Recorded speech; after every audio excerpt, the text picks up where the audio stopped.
Hello everyone, आप सभी का हमारे चैनल पे स्वागत है बच्चों। क्लास 10 मैथमेटिक्स जो 6 नंबर की मोस्ट इंपॉर्टेंट क्वेश्चन है।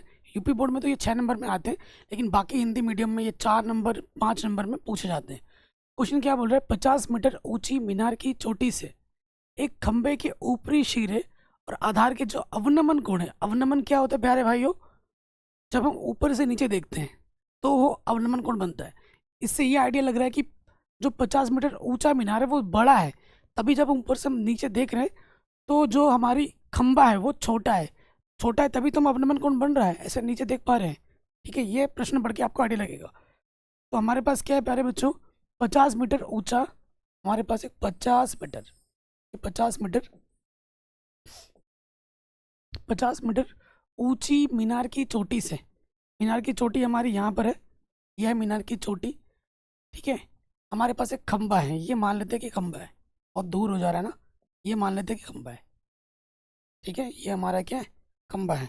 खंबा हो या जो कुछ भी हो, वो ज़मीन पे खड़ा रहता है, ये हमारी ज़मीन है। ठीक है, ये ज़मीन के साथ हमेशा कितने का कोण बनाते हैं? 90 का कोण बनाते हैं। ये चीज़ छुपी रहती है। फिर हमसे क्या बोला गया है? हमें बोला गया है कि 50 मीटर ऊंची मीनार की चोटी से एक खंबे के ऊपरी सिरे, खंबे का ऊपरी सिरा और आधार, खंबे का आधार ये हुआ कि जो अवनमन कोण है, कितने दें क्रमशः 45 और 60 है। अवनमन कोण बनाने के लिए मुझे इस भुजा के समांतर मुझे यहाँ पर एक रेखा लेनी पड़ेगी। ये ले ली मैंने। ठीक है, अब जो हमें अवनमन कोण उन्नयन कोण में एक सीधा संबंध होता है। ठीक है, क्या बोला? पहला अवनमन कोण कितना होगा? 45 होगा। यहाँ पर 45 बनेगा और यहाँ पर कितना बनेगा? 60 डिग्री बनेगा। हमें ये दे रखा है। हमें क्या बोला? खंबे की ऊंचाई ज्ञात करो। मान लेते हैं कि खंबे की ऊंचाई क्या है अपनी? एच है। माना खंबे की ऊंचाई एच है। दो समकोण त्रिभुज बने हैं आपके, तो ये बड़ा वाला बना है और एक छोटा वाला ये बना है। तो जो समकोण त्रिभुज बनते हैं उन दोनों को हमें लेना होता है, हल करना होता है, हमें हमारा उत्तर आराम से मिल जाता है। सो देखो प्यारे बच्चों, ये आपको मैंने ये भी बोला है कि अगर दो समकोण त्रिभुज में वो भुजा आपको लेनी ही पड़ेगी अगर वो जो भुजा दोनों में उभयनिष्ठ है, क्योंकि ये इसका समांतर लिया मैंने। ये जो भुजा होगी और ये जो भुजा होगी वो समान होगी, तो भाई उसको तो लेना ही पड़ेगा। ठीक है, तो मैं मान लेता हूँ कि ये भुजा एक्स है, यहाँ से लेकर यहाँ तक एक्स है। अगर यहाँ से लेकर यहाँ तक एक्स है तो यहाँ से लेकर यहाँ तक भी क्या होगा बाबू? एक्स ही होगा। ठीक है, एक्स ही होगा। और यहाँ देखिए, क्वेश्चन बहुत इंपॉर्टेंट है। ये एच है, तो यहाँ से लेकर यहाँ तक क्या होगा? एच होगा। टोटल हमारा 50 है, यहाँ से लेकर यहाँ तक टोटल क्या है हमारा? 50 है। तो ये दूरी क्या होगी अपनी? ये दूरी क्या होगी? टोटल में से इतना घट जाएगा। टोटल हमारा कितना है प्यारे बच्चों? टोटल हमारा 50 है, इतना घट जाएगा। इतना क्या है हमारे पास? एच है। तो यहाँ से लेकर यहाँ तक की जो हाइट होगी वो कितनी होगी? 50 माइनस एच होगी। फाड़ू क्वेश्चन और एग्जाम में पूछा गया है। नाम दे दो बिंदुओं के, ए, बी, सी, डी, और ये बिंदु हो गया ई। ठीक है, हमें ये निकालना है, ए बी निकालना है, एच। ठीक है, तो बात करते हैं। दो समकोण त्रिभुज है ना, उन पे आ जाते हैं। दोनों को हल करो, आंसर आ जाएगा। तो आ जाते हैं त्रिभुज, समकोण त्रिभुज। कौन सा वाला ले लेते हैं? पहले लेते हैं ई सी बी में, ई सी बी में, इसमें आ जाओ। तो आप देखोगे यहाँ से लेकर यहाँ तक पूरा 50 है ना। ई सी मुझे पता है, जो पता है और जो निकालना होता है उसमें संबंध लगाते हैं। और ये बी सी मेरे को चाहिए होगा, दोनों में उभयनिष्ठ है। तो ई सी बट्टे बी सी, कोण के सामने वाली भुजा लंब, और ये अपनी आधार है। लंब बट्टे आधार क्या होती है? टेन थीटा होती है। थीटा अपने पास क्या है? 60 डिग्री है। ठीक है, तो लंब हमारे पास है 50 और बी सी हमने एक्स मान है। 10 60 का मान होता है √3। ठीक है, 10√3 गुणे में इधर के क्या हो जाएगा? बट्टे में आ जाएगा, और ये बट्टे वाला इधर के गुणे में आ जाएगा। एक्स का मान हमें क्या मिल गया? 50√3। एक्स का मान मिल गया 50√3। जहाँ ज़रूरत पड़ेगी हम इसका इस्तेमाल करेंगे। अब आ जाओ छोटे वाले समकोण त्रिभुज में। त्रिभुज ए डी ई में, ए डी ई में। ठीक है, सो देखो यहाँ पे आपको क्या दिख रहा है, एच दिख रहा है, ये आपको चाहिए होगा और ये अभी हमने निकाल लिया है। इसमें संबंध लगाओ, ई डी बट्टे ए डी, ई डी बट्टे ए डी, कोण के सामने वाले वो लंब बट्टे आधार टेन थीटा, थीटा अपने पास है 45 45। ठीक है, तो देखो प्यारे बच्चों, ई डी हमारे पास क्या है 50 माइनस एच, और ए डी हमने क्या माना है एक्स, अगर ये एक्स है तो ये भी तो एक्स ही होगा, हम मानते रहे उसके। 10 45 का मान 1 होता है, तिरछे गुणा कर दो, 50 माइनस एच, एक्स एक कम एक्स। ठीक है, सो यहाँ से देखेंगे माइनस का एच इधर आके क्या हो जाएगा प्लस का एच। अब मैं क्या करूँगा, यहाँ से एक्स का मान उठाकर यहाँ पर रख दूंगा। ठीक है, 50, एक्स का मान कितना है 50 बट्टे में √3 एच।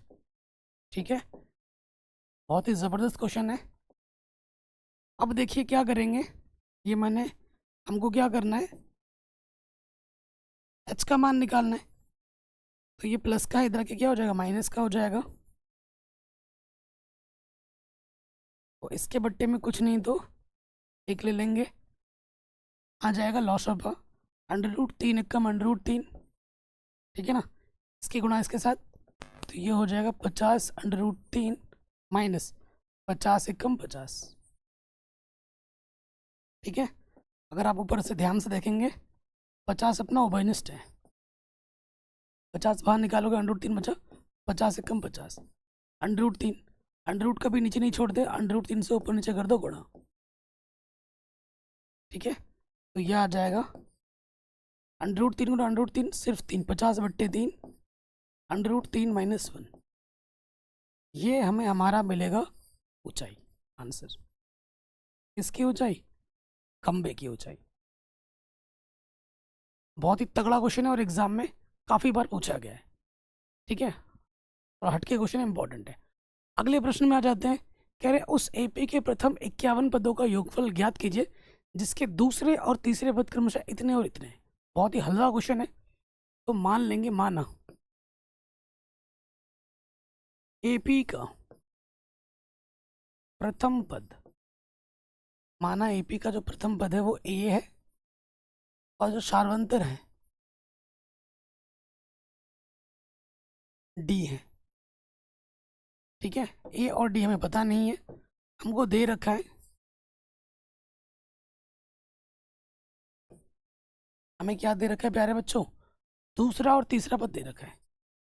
दूसरा पद है 14 और तीसरा पद है 18, ये हमें दिए गए हैं।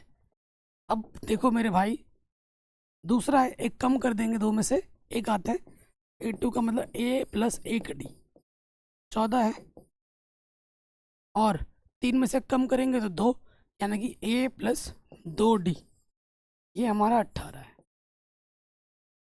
अब हमें क्या करना है, समीकरण 1 और 2 को हल करना है।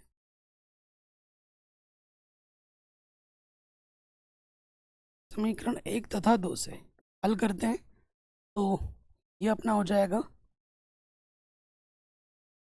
A प्लस 2D बराबर 18 और A प्लस D बराबर 14, घटाओ।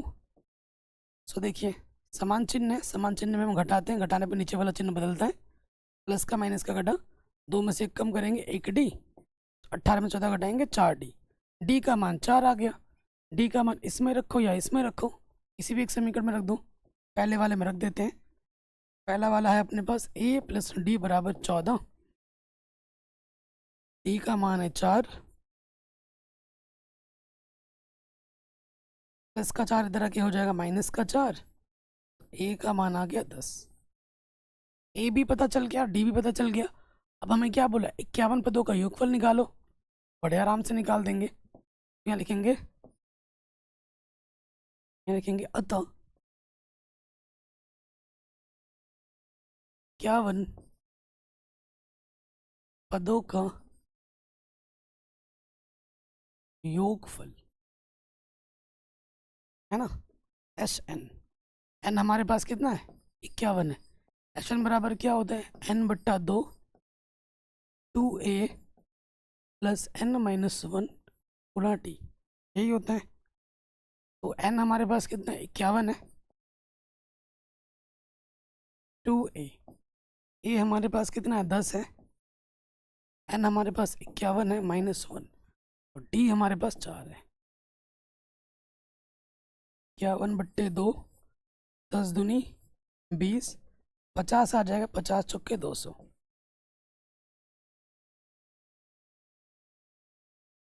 तो ये आ जाएगा 220। ठीक है ना, हल करेंगे तो ये आ जाएगा, तो एक कम दो, दो एक कम दो, पीछे से 0, 11 एक कम 11 से लगा, 11 बचे 55 और एक 56, पीछे से 0। ये हमें हमारा क्या मिल जाएगा, उत्तर 5610। ये सारे क्वेश्चन बोर्ड एग्जाम में पूछे गए प्रश्न है, आराम से बन जाएगा। अगले क्वेश्चन पे आ जाते हैं। चैप्टर नंबर 9 से तो एक नहीं 2 प्रश्न आने 6 नंबर में, कभी कभी तो 4 नंबर में भी आ गया, एक आ जाता है, 6 नंबर में भी एक आ जाता है, पिछले साल ऐसा हुआ है। अगले प्रश्न में हम आ जाते हैं, चैप्टर नंबर 12 से आता है एक बड़ा प्रश्न, कह रहे लकड़ी के एक ठोस बेलन के प्रत्येक सिरे पर एक अर्धगोलाकार निकाल कर एक वस्तु बनाई गई है। हमारे पास लकड़ी है, एक लकड़ी का ठोस बेलन के प्रत्येक सिरे पर लकड़ी का ठोस एक बेलन है, बेलनाकार एक लकड़ी है, ठोस है पूरा। हमसे क्या बोला गया कि प्रत्येक सिरे से एक अर्धगोला निकाला गया है।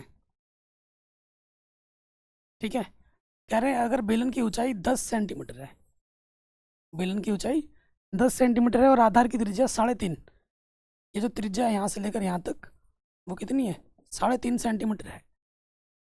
तो इस वस्तु का संपूर्ण पृष्ठीय क्षेत्रफल बताओ क्या होगा। यहाँ से क्या निकाला गया है, अर्धगोला, यहाँ से भी एक अर्धगोला निकाला गया है। अर्धगोले की त्रिज्या कितनी है, 3.5 सेंटीमीटर। ठीक है, लकड़ी के एक ठोस बेलन के प्रत्येक सिरे पर एक अर्धगोला निकालकर एक वस्तु बनाई गई है। यदि बेलन की ऊंचाई 10 सेंटीमीटर, आधार की त्रिज्या 3.5 सेंटीमीटर हो तो इस वस्तु का संपूर्ण पृष्ठीय क्षेत्रफल बताइए। क्योंकि इसी के बराबर अर्धगोला काटा गया है ना, तो देखिए हमको दिया क्या है,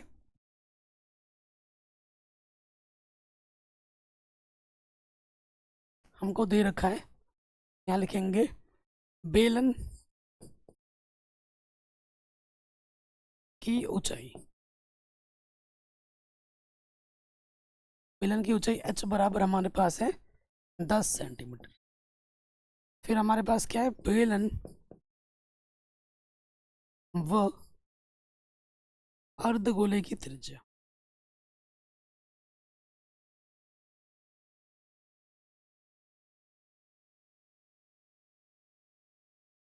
कितना है अपने पास, 3.5 है। 3.5 को मैं लिख सकता हूँ 7/2, दशमलव हटा देंगे, नीचे एक आ जाएगा, एक 0 बढ़ जाएगा, ऐसे हटाते हैं ना, हटा के दिखाऊँ, दशमलव हटा दिया, एक आ गया, एक स्थान एक 0 बढ़ गया, 5 दूनी 10, 5 7 35, यहाँ से आया 7/2। ठीक है, चलिए अब आ जाओ प्रश्नानुसार।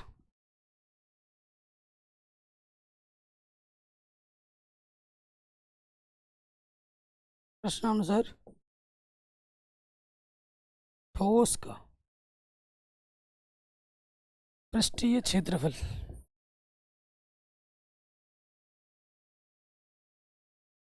ठोस का पृष्ठीय क्षेत्रफल क्या हो जाएगा प्यारे बच्चों। अब आपको लग रहा है कि काटा गया तो घटाना होगा, नहीं, पृष्ठीय क्षेत्रफल पे जोड़ना पड़ता है। क्या होगा, बाहर बाहर से पृष्ठ, मतलब जहाँ जहाँ तुम पन्नी चढ़ा सकते हो, तुम बाहर बाहर से भी पन्नी चढ़ा सकते हो, और अंदर से जो अर्धगोलाकार भाग काटा गया है उधर भी तुम अंदर से पन्नी चढ़ा सकते हो, उसी की आकृति के हिसाब से। तो क्या होगा, बेलन का क्षेत्रफल प्लस एक अर्धगोला, दो अर्धगोला, दो अर्धगोले का पृष्ठीय क्षेत्रफल। ठीक है, तो ये हो जाएगा, ये हो जाएगा बेलन का पृष्ठीय क्षेत्रफल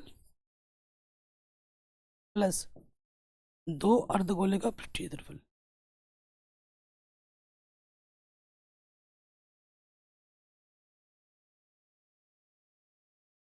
ठीक है, अब इसके आगे क्या करना है, हल कर देंगे, सूत्र लगाओ।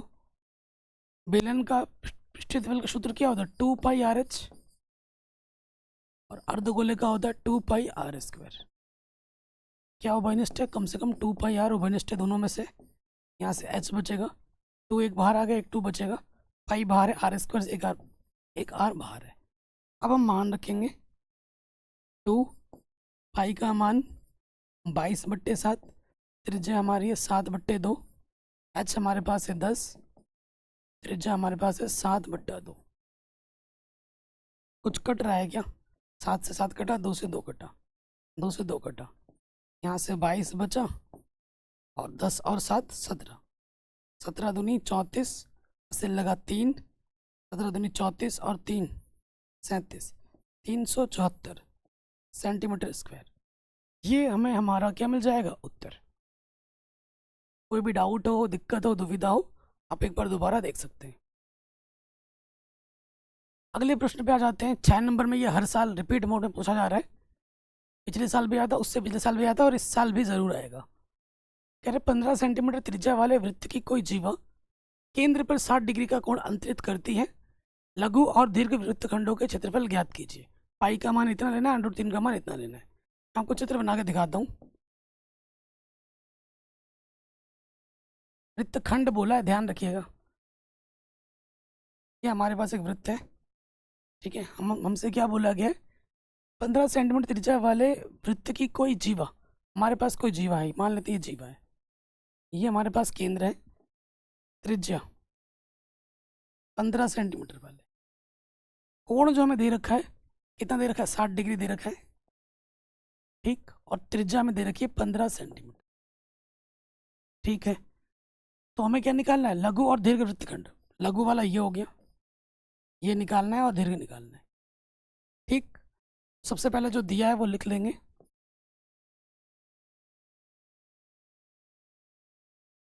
दिया है त्रिज्या,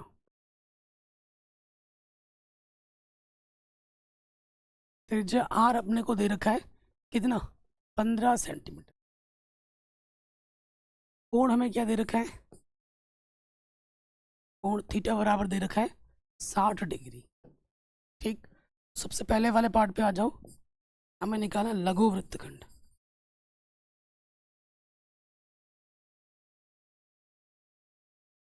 लघु वृत्तखंड का क्षेत्रफल, इसका सूत्र क्या होता है? का सूत्र होता है θ/360 गुणे में πr² माइनस r²/2 गुणे में साइन थीटा। ये सूत्र होता है, मान रखेंगे।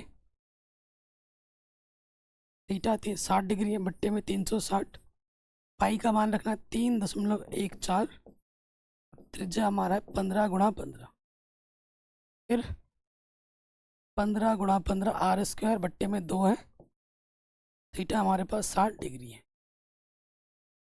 हल करेंगे 0 से 0, 6 छंग 36, ये आ जाएगा 3.14, 15 × 15 225 बट्टे में 6, 225 √3 का 60 का मान क्या होता है? √3/2, साइन 60 का मान होता है √3/2, ठीक है। अब थोड़ा कैलकुलेशन के लिए, समय बचाने के लिए मैं कैलकुलेटर का प्रयोग कर रहा हूँ, लेकिन आपको पेन से ही करना है, ध्यान रखिएगा, ठीक है। अब हमें यहाँ क्या करना है? अगले स्टेप में हमें यहाँ पर गुणा कर देना है, 225 की गुणा करनी है 3.14 से, तो यह आ जाएगा 706.5, उसको फिर भाग देना है अपने को 6 से। फिर अगले स्टेप में क्या है?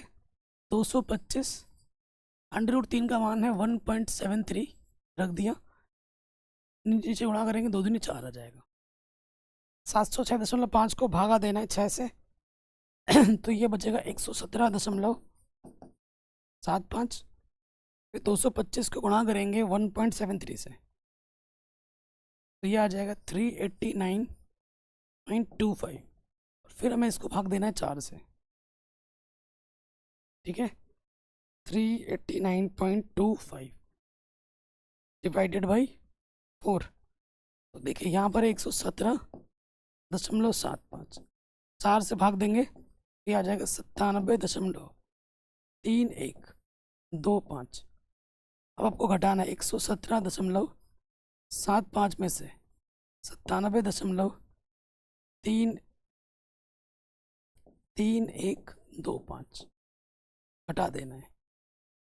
तो घटाएंगे, इधर कुछ नहीं तो ज़ीरो बढ़ा लो, 10 में से 5 घटाएंगे 5, 9 में से 2 घटाएंगे 7, 4 में से घटाएंगे 3, 7 में 3 घटाएंगे 4। तो हमें हमारा उत्तर मिलेगा, ये वाला जो क्षेत्रफल मिलेगा ना हमें यहाँ से लेकर यहाँ तक, ये मिल जाएगा हमें 20.4375 लघु वृत्तखंड। अब हमें क्या निकालना है इसके बाद? दीर्घ वृत्तखंड निकालना है। इतना हो गया, मिटाते हैं, लघु वृत्तखंड हो गया ना। अब हमें सेकंड वाले में क्या निकालना है? दीर्घ वृत्तखंड का क्षेत्रफल। मिटाते हैं, सेकंड वाले पार्ट में आ जाओ, लिखेंगे दीर्घ वृत्तखंड का क्षेत्रफल। क्या होगा? वृत्त के क्षेत्रफल में से जब इतना टुकड़ा काट के फेंक दोगे तो जो बाकी बचेगा वो हमारा क्या है? दीर्घ वृत्तखंड है। तो ये होता है वृत्त का क्षेत्रफल माइनस लघु वृत्तखंड का क्षेत्रफल। ये सूत्र होता है। तो वृत्त का क्षेत्रफल क्या होता है? पाई आर स्क्वायर बट्टे में क्या है, सॉरी लघु वृत्तखंड हमने निकाल रखा है, वो है 20.4375। इसको आप फिर से अलग हल मत करना, ये हमने निकाल रखा है, डायरेक्ट मान रख देना है। अब देखो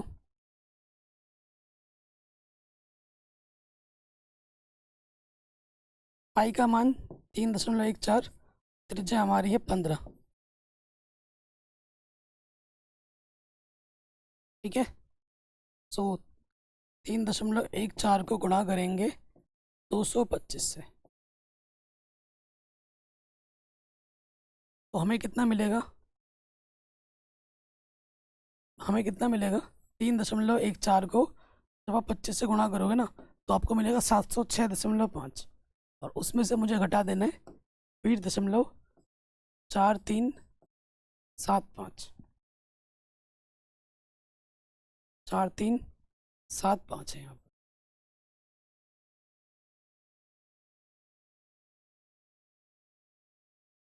ठीक है। तो कैसे घटाएंगे? 706.5 है, घटाना है मुझे 20.4375, घटाओ, इधर कुछ नहीं है तो ज़ीरो बढ़ा सकते हैं। 10 में से 5 घटाएंगे 5, 9 में से 7 घटाएंगे 2, 9 में से 3 घटाएंगे 6,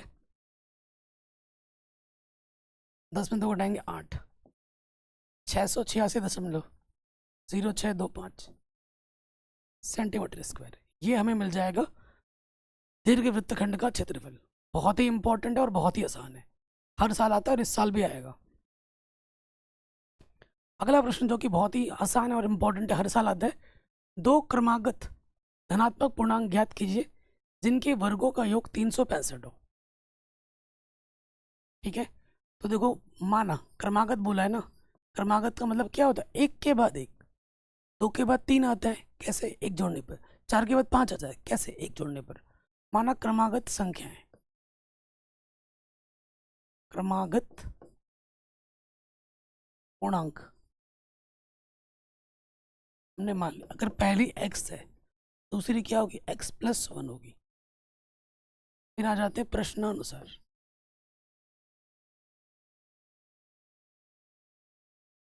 प्रश्न में क्या बोला है कि उनके वर्ग, उन दोनों का वर्ग करना है, इसका भी वर्ग करना है और इसका भी वर्ग करना है। वर्ग करने के बाद जब जोड़ते हो कितना आता है? 365 आता है। ये प्रश्न ने बोला है। अब भैया यहाँ पे क्या लग जाएगा? एक सूत्र लगेगा, इस रूप में है ये, a+b का होल स्क्वायर है। इसका सूत्र होता है a का वर्ग प्लस b का वर्ग प्लस का 2ab होता है ना। खोल दीजिए, यहाँ तो एक्स स्क्वायर, ये हो जाएगा a का वर्ग प्लस b का वर्ग प्लस का 2 गुणा a गुणा b। यहाँ हो जाएगा एक्स स्क्वायर और एक्स स्क्वायर, 2x स्क्वायर, एक का वर्ग एक, दो एक कम, 2x प्लस का 365 इधर आकर माइनस का 365 इधर कुछ नहीं बचा तो 0। यहाँ देखिए ये है 2x² प्लस का 2x, ये माइनस का है प्लस का है, विपरीत चिन्ह होने पे घटता है। बड़े वाले में से छोटा वाला घट जाएगा, 364 बचेगा, चिन्ह बड़े वाले का लगता है। 2 बहन स्टार है, 2 एक कम 2, 2 एक कम 2, 2 एक कम 2, 2 अट्ठे 16, 2 दूनी 4। ये 2 गुणे में इधर के बट्टे में आ जाएगा।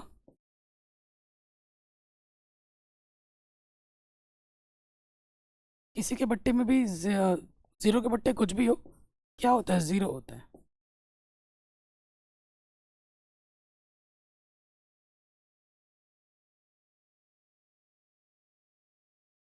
ठीक है जी, ये हो गया। अब हमें क्या करना है, इसको हल कर लेना है। बड़ा आसान है। क्या है अपने पास, x² प्लस एक्स माइनस के 182। कोई सी विधि भी लगा सकते हो, तो गुणनखंड लगाते हैं हम। एक्स इसका गुणज कुछ नहीं तो 1 है, इसकी गुणा इसके साथ करनी होती है। ऐसी 2 संख्या निकालिए, 182 एक कम 82 आए, ठीक है, और घटाने पर एक्स का गुणज कुछ नहीं है तो 1 है, घटाने पे 1 है। तो ऐसी 2 संख्या क्या है, 14 और 13 है। इसका गुणनखंड कर लोगे, 182 का है ना, पता लग जाएगा। 14 और 13 का गुणा करोगे 182 आता है, 14 में से 13 घटाओगे तो 1 आता है। तो ये ढंग से लिख लो, x² में क्या करना है, 14x में से 13x घटा देना है। ये हो गया। अब देखिए यहाँ से क्या हो जाएगा, एक यहाँ से जोड़ा, एक यहाँ से जोड़ा। पहले वाले जोड़े से सिर्फ x उभयनिष्ठ, यहाँ x², यहाँ x है, x उभयनिष्ठ आ गया। x² से एक x बाहर, यहाँ से x बचा, यहाँ से 14 बचा, माइनस यहाँ सिंगल x है, सिंगल x कब बचेगा, जब 13 बाहर निकालोगे। 13 कम 13 नेगेटिव है, अंदर चिन्ह बदल जाएगा। 13 कम 13, 13 चौके 52। अब आप देखोगे कि भैया यहाँ पर और यहाँ पर सेम टू सेम है। अगर सेम टू सेम है तो आपने सही काम किया है। तो जो 2 बार उसे आप 1 बार लिखो, जो उभयनिष्ठ निकाला था आपने चिन्ह के साथ दूसरे वाले ब्रैकेट में डाल दो। अब एक बार इसको 0 मानना है, एक बार इसको 0 मानना है। मानो 0। यदि x प्लस 14 बराबर 0, तो प्लस का 14 इधर के क्या हो जाएगा, माइनस का 14, जो कि अमान्य है, क्योंकि धनात्मक पूर्णांक बोला है, ये तो ऋणात्मक आ रहा है, तो ये मना हो जाएगी। इसको 0 मानोगे, x माइनस 13 बराबर 0, तो माइनस का 13 इधर के हो जाएगा प्लस के 13। ये धनात्मक है तो ये सही हो जाएगा। ये मान यहाँ रख दोगे, 13, 13 में 1 जोड़ देना है, तो हमें हमारा उत्तर मिलेगा 13,14। 13,14 बहुत ही आसान है और बहुत ही इंपॉर्टेंट है, बोर्ड एग्जाम में बार बार आता है। आराम से हो गया। नेक्स्ट कह रहे हैं 2 संख्याओं का योग 8 है, तो उनके व्युत्क्रमों का योग 8/15 है, तो संख्या बताने की क्या होगी। 2 संख्याओं का योग 8 है, माना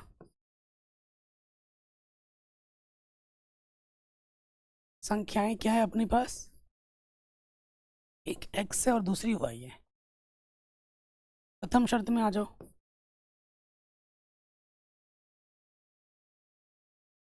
प्रथम शर्त में क्या बोला है कि दोनों संख्याओं का जो योगफल है वो 8 है, प्लस y बराबर 8 है, तो y बराबर क्या हो जाएगा, 8 माइनस एक्स। जहाँ ज़रूरत पड़ेगी इसका हम इस्तेमाल करेंगे। फिर आ जाओ,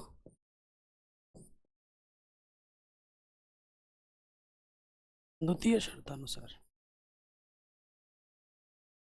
द्वितीय शर्त में क्या बोल रहा है, इनके व्युत्क्रम का योगफल, जो भी संख्या अगर उनका व्युत्क्रम करके जोड़ दो, 1/x प्लस 1/y किसके बराबर है, 8/15 के बराबर है। तो मैं क्या करूँगा, यहाँ y का मान रख दूंगा। y का मान क्या है, 8 माइनस एक्स। कोई दिक्कत यहाँ तक, कोई परेशानी यहाँ तक नहीं होगी। अब देखिए लॉसपा ले लेंगे, नीचे से गुणा करोगे, 8 माइनस एक्स गुणा एक्स। अब इसकी गुणा इसके साथ होती है 8 माइनस एक्स एकम 8 माइनस एक्स और एक्स एकम एक्स, और इधर अपने पास है 8/15।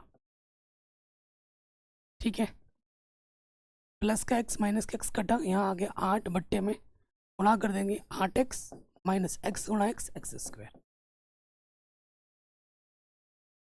तो अब जानते हैं कि बराबर है, ऊपर कट जाता है 8 एकम 8 8 एकम 8, तिरछे गुणा कर देंगे 15 एकम 15, और किसी भी संख्या की एक से गुणा होती है वही रहता है। माइनस का एक्स स्क्वायर को हमेशा प्लस में बनाना होता है, नेगेटिव की तरह क्या हो जाएगा पॉजिटिव, पॉजिटिव की तरह क्या हो जाएगा नेगेटिव। यहाँ पहले से ही 15 है, उधर कुछ नहीं बचा तो 0। तो ये हमें हमारा क्या मिल गया, एक द्विघात समीकरण मिल गया। इसको हल करो और आपको आपका उत्तर मिल जाएगा। तो यहाँ देखिए एक्स स्क्वायर का गुणा कुछ नहीं तो 1, इसकी गुणा इसके साथ ऐसी दो संख्या लीजिए जिनको हम गुणा करें तो 15 है और जोड़े तो 8 है। 5 या 15, 5 और 3 को जोड़ोगे तो 8। ठीक है, चूँकि नेगेटिव है ब्रैकेट लगा के मान रखोगे 5 और 3।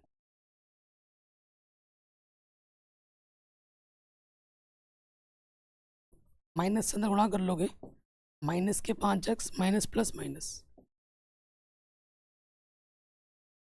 ठीक है जी, यहाँ से एक जोड़ा, यहाँ से एक जोड़ा।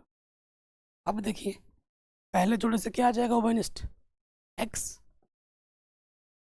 एक्स स्क्वायर और x है ना, तो x उभयनिष्ठ आ जाएगा। तो यहाँ से क्या बचा,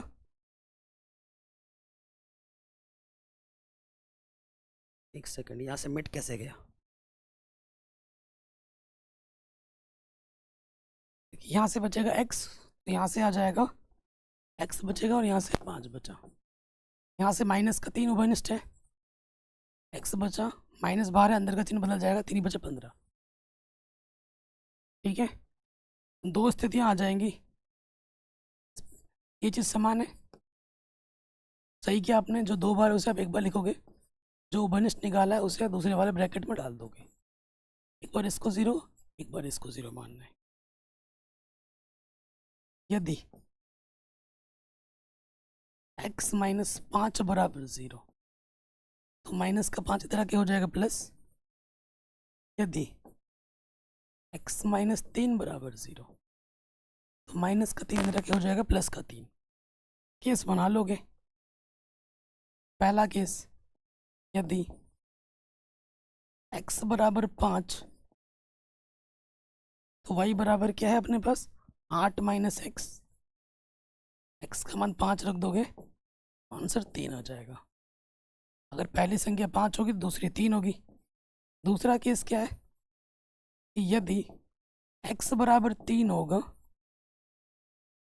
तो y बराबर हमारे पास क्या है 8 माइनस एक्स, 8 माइनस 3 यानी कि दूसरी संख्या 5 आ जाएगी। ये हमें हमारा क्या मिल जाएगा उत्तर। कोई भी दिक्कत हो, दुविधा हो, आप एक बार दोबारा देख सकते हैं। ठीक हो गया। अगले क्वेश्चन पे आ जाते हैं, बहुत ही जबरदस्त क्वेश्चन है, फाड़ू क्वेश्चन 1 नंबर का। कह रहे जब सूर्य का उन्नयन कोण फाई से थीटा हो जाता है, क्षैतिज तल में खड़े एक स्तंभ की छाया a मीटर अधिक हो जाती है। स्तंभ की ऊंचाई बताइए क्या होगी। बहुत ही जबरदस्त क्वेश्चन है। देखिए ये मेरी स्तंभ है, ये मेरी क्या है दोस्त, ये मेरी स्तंभ है। पहली स्थिति में जब उन्नयन कोण ना यहाँ पर है और थोड़ी देर बाद उन्नयन कोण इस वाले बिंदु पे आ जाती है। ठीक है, पहली स्थिति में जो उन्नयन कोण है थीटा है, नहीं फाई है, फाई से क्या हो जाता है थीटा हो जाता है। जब फाई से थीटा होता है तो स्तंभ की छाया a मीटर अधिक लंबी हो जाती है। पहले इतनी थी, अब छाया की जो लंबाई है वो a मीटर अधिक बढ़ जाती है। पहले जितनी भी थी उससे a मीटर हो जाती है। हमें क्या बताना है, स्तंभ की ऊंचाई क्या होगी। मान लेते कि स्तंभ की ऊंचाई h होगी, जो कि आपको निकालनी है। माना स्तंभ की ऊंचाई h है, बिंदु का नाम दे दो, a बिंदु, b बिंदु, सी बिंदु डी बिंदु। बी सी हम मान लेते हैं अपने से सुविधा के लिए, माना बी सी एक्स है। आपको एच निकालना है, आपको एक्स नहीं निकालना है। ठीक हो गया क्वेश्चन। अब दो समकोण त्रिभुज बने, एक ये वाला बना, एक बड़ा वाला बना है। दोनों को हल करो, आंसर आ जाएगा। एक ये, एक ये, हल करते हैं, आंसर आ जाएगा। सबसे पहले वाले में आ जाओ। त्रिभुज ए बी सी में, ए बी सी में ए बी आपको निकालना है और बी सी को लेना पड़ेगा, क्योंकि इसी सीध में ये आपको पता है ना, बी सी लेना पड़ेगा। ए बी बट्टे बी सी, लंब बट्टे आधार टेन थीटा, थीटा अपने पास 5 है। तो ए बी को हमने एच माना है, जो कि आपको निकालना है, और बी सी हमने एक्स माना है, और यह 10 5, यानी कि एच बराबर हो जाएगा एक्स 10 5। या फिर ऐसे भी लिख सकते हो, ये वाला ऊपर चला गया और ये वाला नीचे आ गया। जहाँ जिसकी ज़रूरत पड़ेगी हम देख लेंगे, या इसकी ज़रूरत पड़ती है या इसकी ज़रूरत पड़ती है। ठीक है, दोनों ही चीज़ इससे हमें मिल रही हैं। अब हम आते हैं दूसरे वाले समकोण त्रिभुज में। त्रिभुज पुनः ए बी डी में, त्रिभुज ए बी डी में दूसरे वाले समकोण त्रिभुज में आ जाओ। ए बी आपको निकालनी है और इतना पता है, तो ये लेना ही पड़ेगा अपने को। तो यहाँ आ जाएगा अपने पास, ए बी अपने को निकालनी है, और सी डी पता है तो पूरा ही लेना पड़ेगा ना, आधार अपना पूरा है। पी डी लंब बट्टे आधार 10 थीटा, थीटा की जगह पे क्या अपना थीटा ही है। और ए बी को हमने क्या माना है, ए बी को हमने एच माना है, जो कि निकालना है। बी डी क्या अपना इतना प्लस इतना, ए प्लस एक्स, 10 थीटा है ये, से गुणा कर देंगे।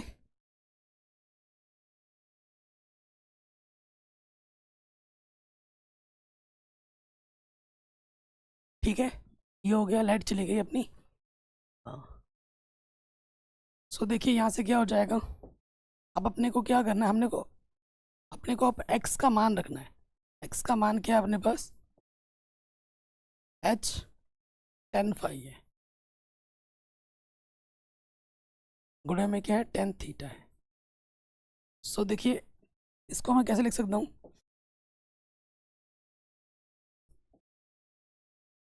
ये है ए एच 1/10 क्या होता है कॉट, तो इसको लिख सकता हूँ कॉट 5 गुणे में 10 थीटा। अपने को बस h का मान चाहिए,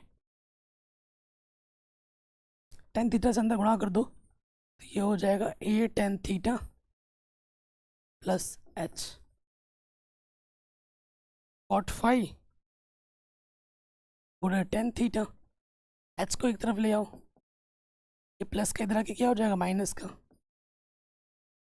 और यहाँ बचेगा इस तरह बचेगा ए 10 थीटा। यहाँ से हमारा h बनिश निकालो, 1 माइनस कॉट 5 10 थीटा, इधर है आपका ए 10 थीटा। h निकालना है, ये गुणे में जाके आ जाएगा बट्टे में, ये हो जाएगा 1 माइनस कॉट 5 इंटू 10 थीटा। ठीक, ये हमें हमारा उत्तर आराम से मिल जाएगा।